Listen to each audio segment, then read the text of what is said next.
네, 여러분 오늘 어떤 하루를 보내고 오셨습니까? 다 다른 삶을 살다가 오셨어요. 뭐 직장을 다니시다 오신 분도 계시고, 뭐 공부를 하다 오신 분도 계시고, 뭐 아니면 좀 쉬다가 오신 분들도 계실 거예요. 각자 다 처한 상황이 다릅니다. 그러나 각자 처한 상황과 각자의 어떤 삶의 모양은 다를지라도 우리가 이 시간 한 하나님을 예배합니다. 아멘. 우리는 모든 상황 속에서 하나님 예배하기를 선택합니다. 여러분 저도 일하다가 왔는데요. 오늘 정말 힘들었습니다. 그래서 제가 일주일 동안 하던 게요. 약간 수포로 돌아가는 그런 날이었어요. 그래서 제가 오늘 같이 일하시던 분들은 제가 계속 한숨 쉬는 걸 보셨을 거예요. 아, 진짜 너무 힘들다고 계속 얘기하면서 일했습니다. 너무 스트레스를 많이 받아서 말씀을 막 준비해야 되는데 눈에 막 안 들어오고 너무 힘든 거예요. 근데 그때 딱 어떤 말씀이 생각났냐면 비록 무화과 나무가 무성하지 못하며 포도나무의 열매가 없으며 감람나무의 소출이 없으며 여러분 이 하박국의 말씀 여러분 다 알고 있습니다. 우리가 어떻게 이 말씀을 처음 접합니까? 보통 찬양을 통해 접합니다. 굉장히 귀여운 찬양이잖아요. 무화과 나뭇잎이 막 반주도 너무 귀엽고 멜로디도 귀엽고 율동도 귀여운 율동이 있는 찬양이라 우리는 굉장히 가볍게 이 찬양을 대하지만 사실 이 무화과 나무가 무성하지 못하고 포도나무에 열매가 없고 감람나무에 소출이 없고 밭에도 먹을 게 없고 양도 없고 외양간에 소도 없는 이 모든 상황 모든 것이 없는 상황 이 상황은요 사실 이 하박국에게 하나님이 바벨론으로 말미암아 유다가 멸망할 거라는 걸 예언하신 상황입니다. 하나님이 심판하겠다고 말씀하신 상황이에요. 나라가 망하는 상황입니다. 근데 이 상황 가운데 하박국은 뭐라고 고백합니까? 나는 여호와로 말미암아 즐거워한다. 나는 여호와로 구원의 하나님으로 말미암아 나는 기뻐한다. 여러분 하박국은 처한 상황이 어떻든 하나님을 즐거워하고 기뻐하기로 선택했습니다. 나라가 망한다 할지라도 자신이 어떤 어려운 시간을 보내게 된다 할지라도 하나님을 기뻐하고 즐거워하는 것을 타협하지 않았습니다. 여러분 우리가 이 믿음을 주님께 드리기 원합니다. 여러분이 오늘 어떤 마음으로 이곳에 오셨든 여러분이 어떤 오늘 하루를 보내셨든 주님이 여러분 가운데 이 고백을 듣기 원하시는 줄을 믿습니다. 아멘. 여러분 상황 논리라고 들어보셨어요? 상황 논리라는 건 뭐냐면요. 이 어떤 행위에 대해서 기준이나 원칙 없이 상황에 따라 판단과 선택이 좌우되고 달라지는 걸 상황 논리라고 합니다. 쉽게 말하면 원칙은 그렇지만 지금 내 상황이 이러니까 어쩔 수 없어. 내가 지금 처한 상황 때문에 좀 이해를 해줘. 이런 어떤 그 논리가 상황 논리라고 합니다. 근데 여러분 이 상황 논리는요. 전 세계 인류 보편적인 개념이 아닙니다. 한국 사람들이 유달리 이 상황 논리가 강하다고 합니다. 제가 말하는 건 아니고 어떤 학자들이 연구해 놓은 거에 따르면 그렇습니다. 여러분 서양 사람들은요 기본적으로 어떤 처한 상황이나 이 상황을 지배해야 한다고 생각해서 그 상황에 대한 책임이 있다고 생각합니다. 그래서 상황이 이렇게 돼서 어쩔 수 없어라는 말을 이 상황에서는 어려워요라는 말을 서양 사람들이 들으면 저 사람이 약속을 지키지 않았구나 이렇게 생각한다고 합니다. 그러니까 나라마다 어떤 이 상황 논리를 받아들이는 게 다르다는 거예요.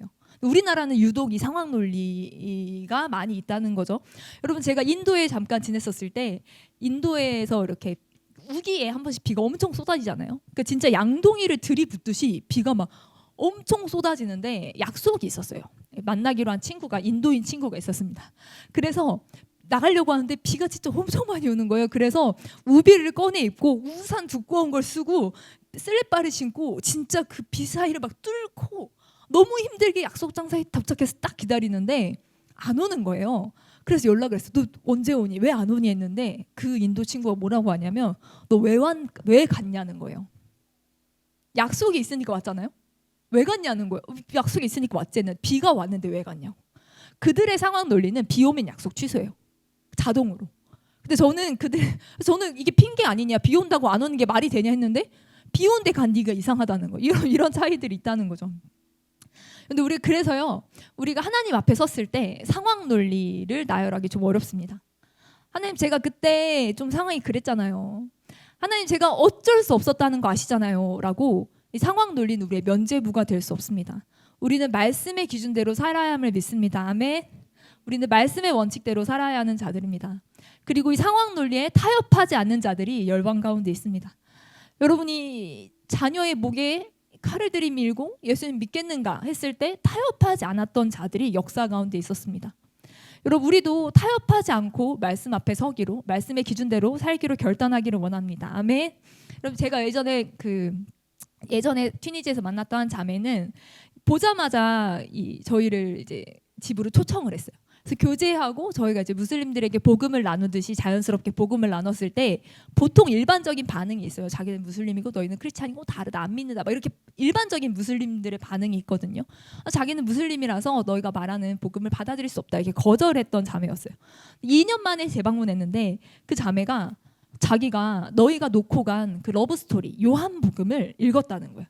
그리고 꾸란이랑 직접 비교해 보면서 뭐가 내 삶에 더 행복을 줄 수 있을지 생각했을 때 성경이었다는 거예요. 이 러브 스토리. 그래서 자기가 꾸란에서 발견할 수 없었던 진리를 요한복음에서 발견해서 예수님 믿기 시작했다라고 얘기하는 거예요. 예수님이 자기를 너무 사랑하시고 자기도 예수님을 너무 사랑해서 그게 너무 중요해서 자기 주변 사람들의 핍박과 시선 같은 건 신경 쓰지 않는다고 고백했던 자매가 있었습니다. 그리고 다시 그 자매를 방문했을 때 그 자매가 자기 친구들을 소개해 줬어요. 친구들에게 복음을 전하고 이렇게 교제하는데 이 자매가 원래 되게 이렇게 밝고 이런 어떤 에너지가 있는 자매인데 굉장히 슬퍼 보이고 힘들어 보이는 거예요. 그래서 오랜만에 만났으니까 또 무슨 일이 있냐라고 물어봤을 때 자매가 사실은 너희가 오기 일주일 전에 자기가 남자친구랑 헤어졌다는 거예요. 이유는 왜 헤어졌지 했는데 자기가 크리스찬이라서 무슬림인 형제랑 더 이상 만날 수 없어서 사랑하지만 헤어졌다는. 여러분 20대 초반의 자매였는데 무슬림들은 보통 그 튀니지는 20대 초중반에 다 결혼을 보통은 합니다. 일찍 합니다. 근데 20대 초반에 사랑하는 형제랑 종교적인 이유로 헤어졌다는 건 사실 그 자매가 튀니지에서 결혼을 못하게 될 수도 있어요. 근데 자매가 결단했다는 거예요. 남자친구 따라서 신앙을 버릴 법한데 믿음을 굳건히 지키겠다라고 고백했었습니다. 그러면서 자기 가족들한테도 자기가 다 크리스찬이 됐다는 걸 얘기했다는 거예요. 그래서 어머니는 엄청 심하게 반대하셨었는데 나중에는 인정해주겠다라고 했다고. 그러면서 친구 한 명을 소개해주면서 자기가 복음을 전해서 예수님 믿기로 한 친구다라고 복음을 전하고 있는 그런 신실하게 예수님을 선택하는 자들의 고백을 들었었습니다. 여러분 우리도요 상황 논리에 타협하지 않기 원합니다. 우리가 어떤 상황 속에 처하게 되든지 우리가 주님만을 기뻐하고 즐거워하기로 선택하는 자들이 될 것입니다. 아멘. 우리가 여호수아서를 읽었어요. 근데 여호수아서는요 5장을 읽었는데 여호수아 1장이 어떻게 시작하냐면 모세가 죽은 후에로 시작합니다. 이스라엘 공동체를 이끌었던 리더십인 모세가 죽은 후에라고 여호수아가 시작합니다. 여호수아서는 여호수아가 썼다고 그 당시 후에 썼다고 이제 학자들이 얘기하거든요. 여러분 1세대 리더인 모세 시대가 지나갔습니다. 이제 2세대 리더인 여호수아가 책임을 져야 합니다. 우리는요 높아지면 좋을 거라고 생각해요. 리더가 되면 좋고 이제 많은 특권을 누릴 수 있을 거라고 생각합니다. 저는 그래서 초등학교 6학년 때 어린 나이에 꿈이 우리나라 최초의 여자 대통령이었습니다. 그때는 여자 대통령이 없었거든요. 그래서 나는 우리나라 최초의 여자 대통령이 될 거야라고 얘기했고요. 제 짝은요 꿈이 미국 대통령이었습니다. 어렸을 때는 다 그렇게 리더가 되고 뭔가 높은 사람이 되면 나는 정말 성공하고 잘 살 수 있을 거라고 어린 마음엔 생각할 수 있습니다. 그땐 다 그랬죠. 근데 여러분 이스라엘의 지도자가 되는 게 여호수아가 과연 좋았을까요? 이스라엘 백성들이 말 잘 듣고 착한 사람들이었나요? 여러분 마음에 안 들면요 들고 일어나는 게 이 취미였던 사람들이에요. 원망과 불평이 어찌나 많은지 완악한 목이 곧은 백성들이었습니다. 그래서요 모세가 1세대 리더인 첫 리더인 모세가 돌에 맞아 죽을 뻔한 게 한두 번이 아닙니다. 이건 뭐 법도 없어요. 인민재판 수준이에요. 그냥 마음에 안 들면 리더한테 돌 들고 찾아가는 그런 사람들을 다스리라니. 와, 여러분 여호수아는요 쉽게 무너지고 쉽게 흔들리는 이스라엘 때문에요 M1 40년을 고생한 사람입니다. 지난주에 나눴지만 정탐을 갔었다가 자기랑 본인과 갈렙만 갈 수 있다, 가나안 가자, 나머지 10명은 못 간다, 메뚜기다 이래가지고 이스라엘 백성들이 이 메뚜기다의 말에 동요가 되어서 슬퍼하고 울고 모세 막 죽이려고 하고 난리를 쳤었잖아요. 여러분 그런 이스라엘 백성 때문에 여호수아는 40년 동안 광야 생활을 할 수밖에 없었습니다. 자기가 이스라엘 백성 감당할 수 있다고 생각이 들었을까요? 하나님이 약속하신 타이밍이 찼어요. 40년의 때가 찼습니다. 이제 가나안으로 들어가서 전쟁해야 되는데 와, 이 사람들 데리고 이거 될까 막 이런 생각 많이 고민했겠죠. 물론 지금 이 가나안 땅에 들어가는 사람들은 2세대들, 이 광야에서 태어난 세대들이지만 크게 다르진 않았을 것 같습니다. 모세와 비교되는, 모세는 또 엄청난 이 홍해를 가른 리더십이잖아요. 출애굽을 이끌었던 이 거대한 리더십에 비하면 자기는 너무 또 약한 리더십인 것 같고, 감당해야 될 사명이, 이 가나안 정복이란 사명이 너무 벅차게 느껴졌을 것 같고, 전쟁을 제대로 준비하지 못한 이 상황들로 되게 두렵고 떨렸을 거예요. 이 백성들도 감당이 되지 않고, 이 백성들이 자기 편처럼 느껴지지 않는 순간들도 굉장히 많았을 거예요. 그래서요, 1장 1절에 모세가 죽은 후에로 여호수아서가 시작을 하는데, 그 다음에 뭐라고 말하냐면, 모세가 죽은 후에 하나님이 나에게 말씀하셨다. 강하고 담대하라. 또 강하고 담대하라. 강하고 담대하라. 여러분, 강하고 담대하라고 3번이나 말씀하셔야 될 정도로 사실 여호수아의 마음은 강하고 담대하지 않았을 거예요. 내면은 많이 불안정했을 것입니다. 근데요, 여호수아는 자기 감정과 자기 내면에 대해서 기술하지 않습니다. 하나님이 자기에게 강하고 담대하라고 말씀하셨다는 것만 기록합니다. 우리는요, 우리 내면과 우리 마음과 우리의 상황에 굉장히 많이 집중합니다. 내 마음이 불편하고 어렵고, 내 마음이 어떻고, 물론 우리의 마음은 돌봐야 합니다. 그렇지만 더 중요한 것은 내 마음이 어렵고 불편하고 두렵고를 넘어서서 하나님은 우리 가운데 뭐라고 말씀하시나, 그것에 집중하는 태도가 우리 가운데도 필요함을 믿습니다. 하나님은 우리에게 동일하게 오늘도 강하고 담대하라고 말씀하십니다. 그래서 여호수아가 1장에 하나님의 음성을 듣고, 2장에 이제 정탐꾼을 보내요. 3장에 요단강을 건너요. 4장에 기념비를 세워요. 와, 여기까지 요단강 건너서 이제 딱 가나안 땅에 딱 들어왔습니다. 그럼 이제 뭐 해야죠? 5장 1절이 어떻게 시작하냐면요, 우리가 함께 읽은 1절 말씀이 형제님들이 힘차게 읽어주셨는데, 가나안 모든 왕들이 여호와께서 요단물을 마르게 하사 이스라엘 백성을 건너게 하신 일을 듣고 마음이 녹았고 정신이 혼미했다, 정신을 잃었다라고 표현합니다.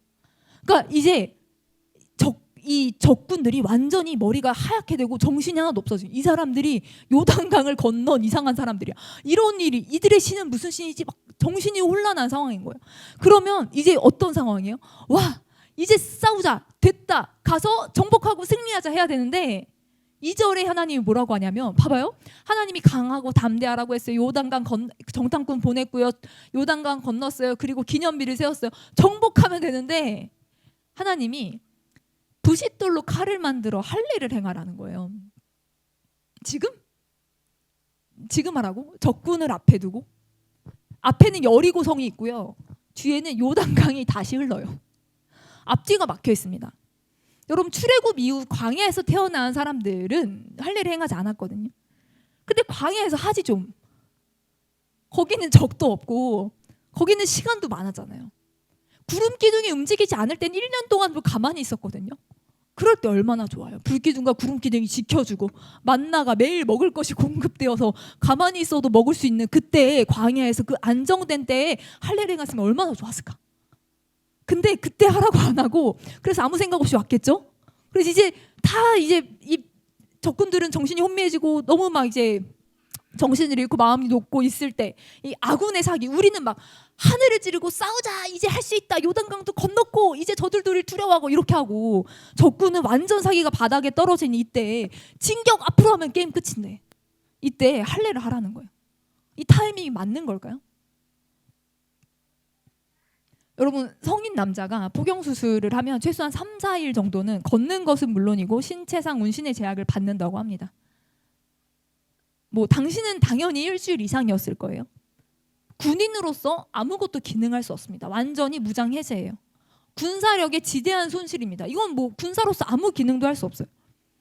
여러분, 이스라엘 남자들이 다 할례를 받은 후에 적군들이 보고 얘네 이상한데 하고 공격해오면요, 게임 끝입니다. 여러분, 적군을 눈앞에 두고 뒤에는 요단강이 흐르는데 지금 할례를 받으라는 명령, 이 하나님의 타이밍은요 도대체 알다가도 모르겠다는 거예요. 그리고 이때가 구석기 시대입니까? 아니에요. 청동기 시대입니다. 칼이 있어요. 정교한 칼이 있는데 부싯돌로 칼을 만들라는 거예요. 반석으로 돌칼을 만들라는 거예요. 여러분, 이 방법이 맞아요? 돌칼로? 여러분, 하나님의 방법은 정말 알다가도 모르겠습니다. 여러분, 비위생적이고 잘 잘리지도 않을 것 같아요. 아니, 부싯돌 날카로운데요 할 수 있지만, 아니 칼이 훨씬 날카롭잖아요. 칼을 쓰면 더 좋잖아요. 이거 뭐 이스라엘 군대 전체 할례하려면 부싯돌이 몇 개 필요한 거냐는 거예요. 여러분 제 동생이 역사학과였는데 대학 때 역사 한 수업 시간에 과제로 돌칼을 만들어 오라 그랬대요. 그래서 학교 뒷동산에 올라가서 돌칼을 만들었는데 이게 날카롭게 돌을 쪼개기가 너무 어려워서 고생을 했다는 얘기를 들은 적이 있습니다. 이 얘기를 듣고 이 말씀을 보는데 여러분 이게 정말 예리하게 칼날이 서지 않으면 돌이 예리하게 싹 이게 칼처럼 되지 않으면 이게 싹 베어야 되는데 이게 싹 안 되면 뭐 질겅질겅 해야 되는 상황이잖아요. 여러분 뭐 형제님들 특별히 좀 표정이 어두워지시는데 이게 진짜 쉽지 않은 상황이에요. 여러분 뭐 당시에 허준 같은 사람이 이스라엘에 있었을까요? 마취제나 진통제가 있었을까요? 구해도 거의 뭐 극소량밖에 구할 수 없었겠죠. 지금 전쟁하려고 이거 넘어왔는데 요단강 넘어왔. 어디서 약초를 구한다 할지라도요. 이스라엘 전체가 먹기에는 마땅치 않은 양이었을 거예요. 그리고 여러분 이게 날카로운 칼날이지만 쓰고 쓰면요. 진짜 날카로운 칼도 무뎌집니다. 쓰고 쓰면요. 그럼 이게 한 명 할례를 행하고 이 칼이 날카로운지 아닌지를 다시 확인하고 다시 날카롭게 하고 다시 할례를 행하고 이거 완전히 번거로운 방법이잖아요. 훨씬 날카로운 칼로 하면 훨씬 더 빠르게 뭔가를 속전속결로 할 수 있을 것 같은데 아니 왜 이 방법으로 하라고 하시나? 아니 왜 이때 하라고 하시나? 여러분 이 질문은요 우리도 굉장히 하나님께 많이 하는 질문입니다. 도대체 왜 이러시냐고. 하나님 나한테 왜 이 방법을 요구하시냐? 하나님 왜 이런 때에 나한테 이걸 요청하시냐? 우리는 하나님의 타이밍을 이해할 수 없고 하나님의 방법을 이해할 수 없는 때가 많이 있습니다. 목표가 달라서 그렇습니다. 하나님이 하고자 하시는 바와 우리가 하고자 하는 게 달라서 그렇습니다. 우리 생각엔요. 여기까지 왔으면 이스라엘 백성들의 가장 중요한 목표는 뭐예요? 가나안 정복 전쟁이에요. 이제는 싸워야죠. 이제는 눈앞에 적군을 앞에 두고 이제는 뭔가 해야죠. 그동안 오래 기다렸잖아요. 오래 참아왔잖아요. 우리가 생각하기엔 이 전쟁이 훨씬 중요합니다. 근데요. 그 전쟁이 훨씬 중요하면요. 지금 할례 받으면 안 돼요. 근데 하나님에게는요. 이 가장 중요한 목표가 아니었습니다. 하나님에겐 전쟁보다 훨씬 더 급하고 중요한 것이 있었습니다. 여러분 할례의 의도는 뭐죠? 할례를 왜 행하죠? 할례는요. 하나님의 언약 백성, 하나님의 자녀됨의 표시예요. 아브라함이 99세에 할례를 행했습니다. 여러분 하나님 앞에 내가 하나님의 백성이라는 정체성을 먼저 세우는 거. 하나님은요. 그게 훨씬 중요했다는 거예요. 너희 가나안 전쟁하기 전에 먼저 너희 내 백성이 되어라. 너희 나의 언약 백성이 되어라. 너희 나와 관계하자. 너 나랑 관계 분명히 하자. 하나님에게는요. 이게 훨씬 중요했다는 거예요. 가나안 종교는요. 굉장히 부패했고 타락했고 성적인 타락이 굉장히 심했습니다. 그리고 어린 아이들을 제물로 바치는 풍습도 있었어요. 하나님은요. 이스라엘 백성들이 가나안에 들어가기 전에 가나안과 이스라엘을 완전히 구분하기 원하셨어요. 하나님은요. 모든 것을 하실 수 있는 분이시지 않습니까? 아멘. 하나님에게 모든 것이 가능합니다. 그래서요. 하나님은 당장의 어떤 성취나 성과보다 더 중요하게 생각하시는 게 있으신 것 같습니다. 여러분 우리가 교회에서 임원으로 리더로 섬기다 보면요. 많은 사역들을 하다 보면요. 굉장히 좀 긴박하고 바쁜 시즌들이 있잖아요. 뭐 예를 들면 여름 사역, 뭐 수련회나 단기 선교 사역 이런 걸 앞두고 그렇게 이제 뭐 바쁜 사역들을 감당하다 보면 사실 되게 예배를 놓치거나 큐티를 놓치거나 기도를 놓칠 때가 굉장히 많습니다. 왜냐하면 너무 바쁘게 이것저것 처리해야 될 게 많다 보니까. 이전에 제가 사역하던 단체에서요. 캠프를 치르면 그렇게 바빴어요. 캠프 중간에 막 잠도 2-3시간밖에 못 자고 밥도 뭐 코로 먹는지 입으로 먹는지 모르겠게 너무 바쁘게 막 사역을 했었었는데 그래도 은혜의 조각과 단락 하나님과의 어떤 임재나 은혜들이 항상 있었던 것 같아요. 그래서 끝나고 이제 간사님들끼리 정리하고 집에 가면서 두런두런 어떤 은혜를 받으셨어요. 이번 캠프에서는 주님이 어떤 걸 말씀하셨어요. 이런 걸 좀 이렇게 나누곤 했거든요. 간사님들이 다 예배장에 들어가서 예배를 드리진 못했지만 밖에서 여러 스텝으로 섬기면서 잠깐 드리는 예배에서도 혹은 뭐 잠깐 기도 중에도 주님이 은혜를 주셨던 게 기억이 납니다. 근데요. 한 간사님이 언니 어떤 은혜를 받았어요? 근데 언니가 저는 일만 했어요. 기억나는 게 없어요. 라고 하는 거예요. 중요한 행정 일을 하긴 했는데 그 캠프 끝나고 저는 뭐 기억나는 게 없어요. 이러고 나서 언니가 사실은 얼마 못 가 사역을 그만두는 걸 보았습니다. 여러분 하나님은요. 모든 것이 가능하신 하나님은요. 사실 우리가 어떤 성과를 냈냐 우리가 어떤 성취를 이루었냐 우리가 얼마나 많은 사역을 감당했냐 보다 사실은 조금 더 먼저 중요하게 보시는 것들이 있으신 것 같습니다. 너 내 앞에서 먼저 나와 너와의 관계를 회복하고 네가 나의 자녀됨을 분명히 하고 너와 나의 언약을 분명히 하자라는 걸 주님이 더 중요하게 말씀하신다는 거예요. 여러분, 홍해 때는요, 하나님이 먼저 길을 내셨죠. 모세가 손을 내밀고 홍해길이 생겨서 모든 이스라엘들이, 그들이 뭐 출애굽하면서 노예 생활하면서 초기 단계 하나님도 잘 모르고 애굽의 이교도적인 어떤 생활과 우상 문화에 익숙하던 자들을 은혜로 구원으로 건너가게 하셨습니다. 근데요, 38년의 광야 생활을 통해서 이제 하나님에 대한 실제적인 증거를 많이 보고 경험한 이스라엘이 요단강을 건널 때는 믿음을 요구하십니다. 일부의 믿음이었어요. 제사장들이 요단강을 밟으면 물이 멈추는. 그래서 일부의 믿음으로 그 요단강을 건널 수 있었습니다. 그런데요, 할례는요, 정말 모든 자들의 믿음이 필요합니다. 여러분, 그리고 이 할례를 행한 뒤 여호와의 군대 장관을 만나게 하시고, 여호수아가 여호와의 군대 장관을 만나요. 그리고 뭐라고 우리가 말미에 읽습니까? 뭐라고 하십니까? 네 발에서 신을 벗으라. 그곳은 거룩한 곳이니라. 굉장히 익숙하죠? 어떤 말씀이에요? 모세를 찾아오셨을 때 하신 말씀과 동일합니다. 여러분, 여호수아가 모세와 함께하는 시간들이 많았잖아요. 모세가 어떻게 하나님을 만나서 그 부르심이 어떻게 왔는지에 대해서 들었을 거예요. 모세가 하나님을 만난 스토리를 들었을 여호수아에게 모세에게 동일하게 말씀하십니다. 네가 선 곳은 거룩한 곳이니 신을 벗어라. 우리가 다 알고 있지만 이 고대 근동에서, 이 중근동에서 노예들은 신발을 신지 않았습니다. 신발의 여부는 신분의 표시이기도 했습니다. 신을 벗으라는 건 종이 되라는 표시였어요. 내가 군대 장관이다. 이 전쟁은 내가 한다. 그러니까 너는 무조건 내 말을 따르고 내 말을 들어라. 그리고 여리고성을 들어가고요. 시키는 대로 뭘 해요? 돌아요. 하루에 한 바퀴씩. 그리고 마지막 날은 7바퀴를 돕니다. 입 다물고 원망과 불평을 담그고, 그렇게 원천봉쇄하고 말도 안 되는 순종을 요구하십니다. 그리고 마지막 날 큰 소리로 외쳤을 때 여리고성이 무너지죠. 여러분, 하나님이요 군대 장관 되셔서 이 전쟁을 직접 수행하시기 때문에 하나님의 말씀에 대한 전폭적이고 절대적인 신뢰가 승리의 비결이었어요. 그래서 하나님의 승리에 동참하게 하시는 거예요. 그래서 이 타이밍에, 그래서 이 방법으로 하나님이 할례를 요청하시는데 여호수아는 어떻게 반응합니까? 저라면 하나님과 좀 협상해 보려고 했을 거예요. 좀 이건 아니지 않습니까? 조금 우리가 한 성이나 정복한 후에 좀 안정감을 가지고 그 성 안에서 좀 안전한 모양으로 우리가 이걸 하면 어떻습니까? 라고 어떤 협상안 혹은 타협안을 제시하려고 했을 거예요. 저 같으면. 혹은 이건 말도 안 되는 거라고 뭔가 어거지를 뜰 수도 있었겠죠. 근데 여러분이 여호수아는요, 우리 같이 말씀 다시 읽을까요?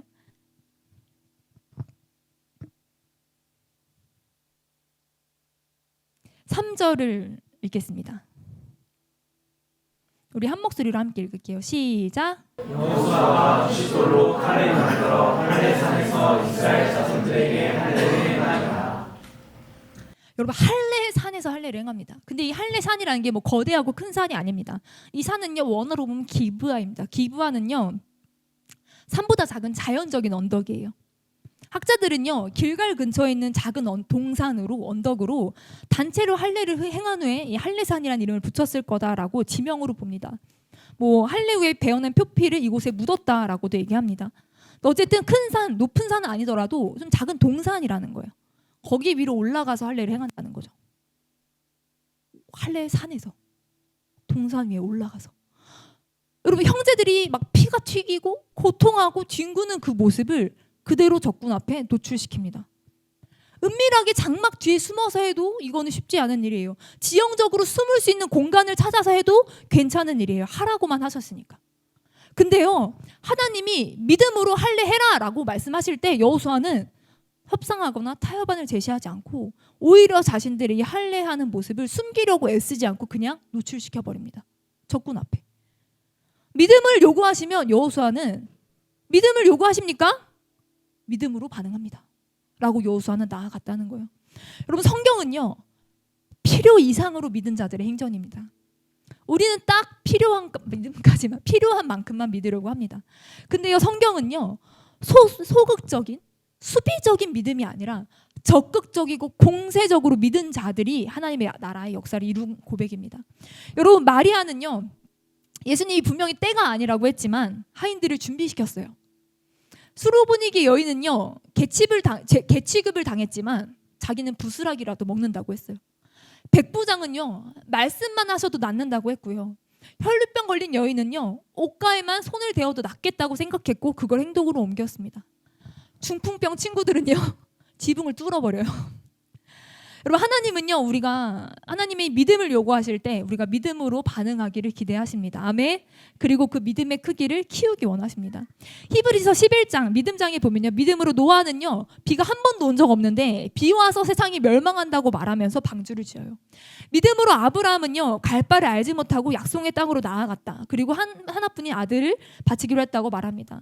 여러분, 이 시대는요, 성경도 구원도 십자가도 심지어 하나님까지 모든 이 성경 안의 것을요 사색하고 의심하고 연구의 대상으로 삼습니다. 그리고 비판합니다. 근데 여러분, 우리는요, 말씀 앞에 단순히 순종하는 믿음으로, 말씀 앞에 타협하지 않는 믿음으로 우리가 승리를 이 세상 가운데 보여주는 자들이 되기를 원합니다. 그래서 우리의 믿음으로 우리를 넘어 도리어 모든 민족과 열방이 하나님을 만날 수 있게 되기를 소망합니다. 우리의 믿음을 통해 온 열방이 주님께 돌아오고 우리의 믿음을 통해 열방이 예수 그리스도를 만나게 되기를 소망합니다. 아멘. 여러분, 우리가 믿음으로 살았던 시간을 한번 떠올려 보시겠어요? 여러분 머릿속에 최근이십니까? 아니면 좀 되셨습니까? 여러분 안에 이건 내가 믿음으로 했다, 이건 내 믿음이었다 하는 순간이 오늘이십니까? 아니면 좀 기억을 더듬어야만 떠오르시는 날들입니까? 여러분, 우리가 더 이상 믿음을 과거 속에 묶어두지 않기 원합니다. 우리가 더 이상 예전에 내가 이랬었지, 예전에 내가 이렇게 믿음으로 도전했었지, 예전에 내가 믿음으로 이렇게 살았었지, 우리가 그 과거에 머무는 믿음이 아니라 오늘을, 내일을 담대하게 말씀 앞에 타협하지 않는 믿음으로 살아가기를 소망합니다. 우리 지금 좀 함께 기도하셨으면 좋겠습니다.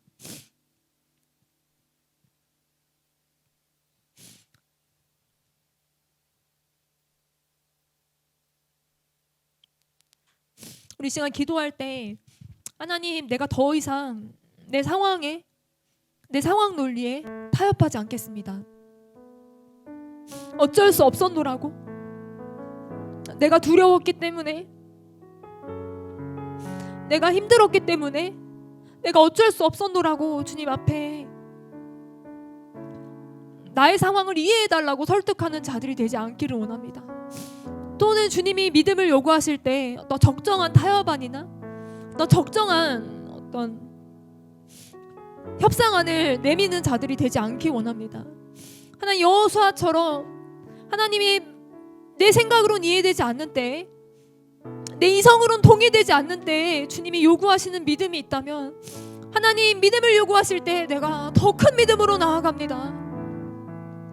하나님, 우리가 믿음으로만 살기 원합니다. 그렇게 믿음으로 살아 하나님이 허락하신 승리를 세상에 자랑하는 자들 되기 원합니다. 우리 믿음의 고백 올려드리며 함께 기도하며 나아가겠습니다. 하나님, 오늘 하루도 우리가 두려움 가운데 젖어 있었습니까? 하나님, 우리가 어쩔 수 없었다 말하며 우리가 우리의 하루를 믿음이 없는 하루로, 주님과 만나지 않은 하루로, 믿음을 적용하지 않은 하루로 그렇게 살았습니까? 하나님, 우리가 더 이상 과거의 믿음을 드렸던 흔적 가운데 묶여있지 않기 원합니다. 오늘 나에게 요구하시는 믿음을 드리는 자들이 되기를 원합니다. 하나님, 오늘 우리에게 믿음을 요구하시며 믿음으로 살아갈 것을 요청하시는 하나님의 음성 앞에 주님, 믿음을 요구하시면 주님, 내가 더 큰 믿음을 드리며 나아가겠습니다 말하는 자들이 되기를 소망합니다. 하나님, 믿음으로 나아갔던 자들, 믿음으로 타협하지 않았던 자들처럼 하나님, 역사 가운데 또 이 시대 가운데 믿음으로 살아가는 자들처럼 우리도 주여 믿음으로 살아가며 믿음으로 말하고 믿음으로 기도하고 믿음으로 행전하며 하나님 허락하신 승리를 자랑하는 자들 되게 하십시오. 하나님, 우리가 주님과 우리 마음이 같아지기를 원합니다. 하나님이 바라보시는 것을 우리도 동일하게 바라보는 자들 되기 원합니다. 하나님이 목표하시는 것을 우리도 동일하게 목표하는 자들이 되길 원합니다. 하나님, 우리는 당당한 주의 자녀입니다. 우리는 하나님 나라의 백성입니다. 우리가 말씀 앞에 타협하지 아니하며 말씀을 붙잡고 이 세상을 살아가기를 결단함으로 기도합니다. 주여, 우리 가운데 역사하십시오. 우리를 일으켜 주십시오. 주님 기대하고 기도합니다.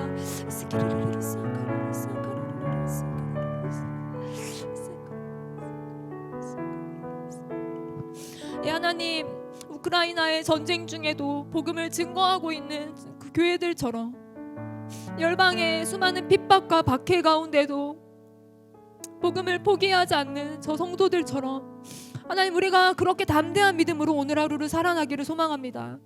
하나님, 우리가 주님이 허락하신 평안 속에서 안락함을 추구하는 신앙이 아니요, 우리가 믿음으로 일어나 나를 넘어서서 열방 가운데 일하실 주님을 함께 기대하고 소망하는 믿음으로 우리가 일어나기를 소망합니다. 예, 주님 기대합니다. 우리를 일으키시며 우리를 깨우시며 우리를 다시 한번 믿음의 걸음을 갈 수 있도록 인도하시는 주님을 기대합니다. 주님 역사하실 주님을 기대하며 사랑이 많으신 예수님의 이름으로 기도했습니다. 아멘.